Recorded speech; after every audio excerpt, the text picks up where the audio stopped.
Radioactiva, el planeta rock, lo prometido es deuda. El primer concierto de rock del año está con el planeta rock y también estamos con los protagonistas. Un placer, finalmente, de regreso a nuestro país después de más de 20 años. Def Leppard, y saludamos hasta ahora a su guitarrista Phil Collen. Phil, welcome to Radioactiva, man. How are you? Thank you. Hola. Yeah, fantastic. Really amazing, actually. It's been so long since you guys came, man. It's glad to have you here in country. Wonderful to be here again. I know we have little time, so as much as I want to ask you about the record, there's something I really want to show you. Sure. You might remember a soccer game, right? You guys played I here. do remember that. I'm not sure. I don't know if you want to take a look at these pictures. Oh my God! Wow. Yeah, 25 years ago, huh? Yeah. We're those young guys, right? Yeah, absolutely. Wow. That's you, right? Yeah. Trajimos las fotos del partido que jugaron hace mucho tiempo cuando vinieron por primera vez, que son archivo histórico de Colombia. Increíble, este tipo de ejercicios nunca se repitieron, ningún equipo se prestó para ese tipo de cosas. Actually, those were actually quite hard to find, you know? Like, we don't keep things digital as we do nowadays. Right. Yeah. So I actually kind of find them somewhere with the person who was at that game. Wow. They pop up, you know, it's kind of weird like that, you know, so like clips, like musical clips and sport clips, you know, they disappear, but they're somewhere. We actually also find the game. Really? The goal. Do you want to check it out? Sure, yeah. Préstame. Le estaba contando que nosotros también encontramos el partido de fútbol y el clip que salió en la televisión en ese momento, donde uno de los integrantes de la banda metió un gol que finalmente salió en la televisión a las 6 de la tarde. Okay. I think Rick Savage scored a goal. I think he did, yeah. right? Yeah. It was him, right? Those are you guys, and here's the game. There you are. Wow. Fantastic.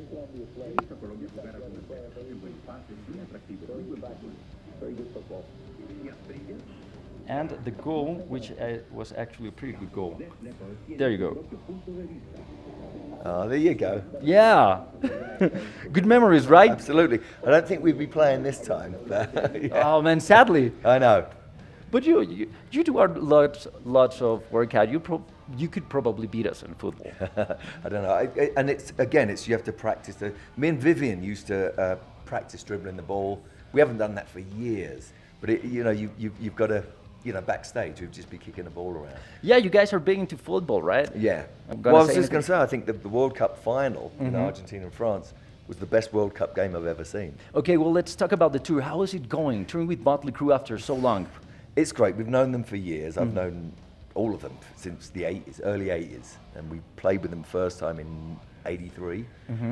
It's great. It's like being at school with all your best friends. It's really fun. We got this aeroplane that all of us are on there, and it's great. There's two bands that are still around, and I think it means more as you get older, because there's this thing about being young. It's but there's something about really doing it still later on that makes you, I don't know, appreciate it more. Okay, and after a few years with COVID and everything that has happened. Was it easy to get back in shape, get in the studio, because the last album wasn't even made in the studio, right? Right. So how was it? I done it on my laptop, like very much like that, exactly like that, same as that. Done all my guitars, plugged the vocal in. You know, when I had to sing loud, I'd go in the cupboard, the closet upstairs. Okay. But most of it I'd done in the living room with my son running around, and it was great. It was a great experience. You didn't. I think you got more done. There was more kind of artistically. It was better to do. You didn't have to go to a studio, didn't have to sit around and wait for people. So it was great in that respect. The tour got cancelled twice, and then it was like, okay, but when we finally got there, it was like, yeah, you know what to do. You know, you got to get physically in shape, get your vocal in shape, and you got to play. And so that's something we know how to do, you know. Okay, those are great things. You know, actually, when I talked about the new record with Joe, he also mentioned a few records like maybe not influences, but things that you guys kept like in mind. One was Eagles' Hotel California, and the other was Rumors by Fleetwood Mac. I don't know if you're aware of it, but this week, 4 years ago, Fleetwood Mac beat the Eagles on the Grammys for Album of the Year. Exactly this week. Really? Yeah. Really? If you had to choose one between Hotel California and Rumors by Fleetwood Mac. Hotel California. Yeah? Yeah. Why? It was that the Eagles are a really interesting band. They started, there was kind of country, they were kind of rock. Yes. The songs were so brilliant. The songs are better, I think. You know, they're country, they're rock, they're pop, they're all the above. And I think on that album, it culminated. You know, that was like the apex for them. And so it just had amazing things. So it's so special, you know. Okay, is that why a song like this guitar popped up for this record? Because as far as I know, it's quite an old song you guys sort of had around. I wrote it 18 years ago with my friend CJ Vanston. We were writing, and we wanted to have an emotional song. And we actually wanted to make it kind of like the Eagles. You know, a lot of people, they do country and this new country, and it's not, no one's actually got it right like the Eagles did, Okay, you know? yeah. So we tried to do that, and Joe has been wanting to do that song all the time, and it was never the right time. I said, that's big country, no? And he's like, yeah, but if we do it, it'll be different. So, and it was, you know, we've been playing it live. It's amazing, so it's fun. But it's interesting because you have a track like this song, but you also have Kick, which is like a big stadium riff rock and roll song. How do you mix that? We didn't worry about that when we come to this album, and that one I wrote it with a friend, Dave Bassett, and we tried to make it like We Will Rock You, I Love Rock and Roll, one of the Pour Some Sugar on Me, those big anthems, and so yeah, you're always trying to write one of those songs.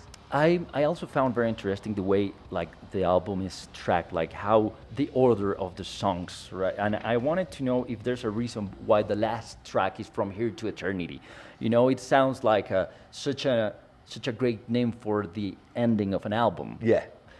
Did you guys pick the whole or like track listing for the record? Yeah, once we'd finished the songs, they some of them that were obvious, and like that one, and not even because of the title, but just the way that the music was. It was very different, and it seemed like a last track on an album. It also had that impression when you listen to the vinyl, the end of the A side. When you turn to it, it also had that feeling with the title of the tracks. I just can't remember right now, but like, are you guys big on vinyl also? I love vinyl. I absolutely, I like how they sound. Uh-huh. I like the concept of like looking at a sleeve. Yeah, and having the everything. thing in your hand, Yeah, right? Yeah, it's really cool. So am I.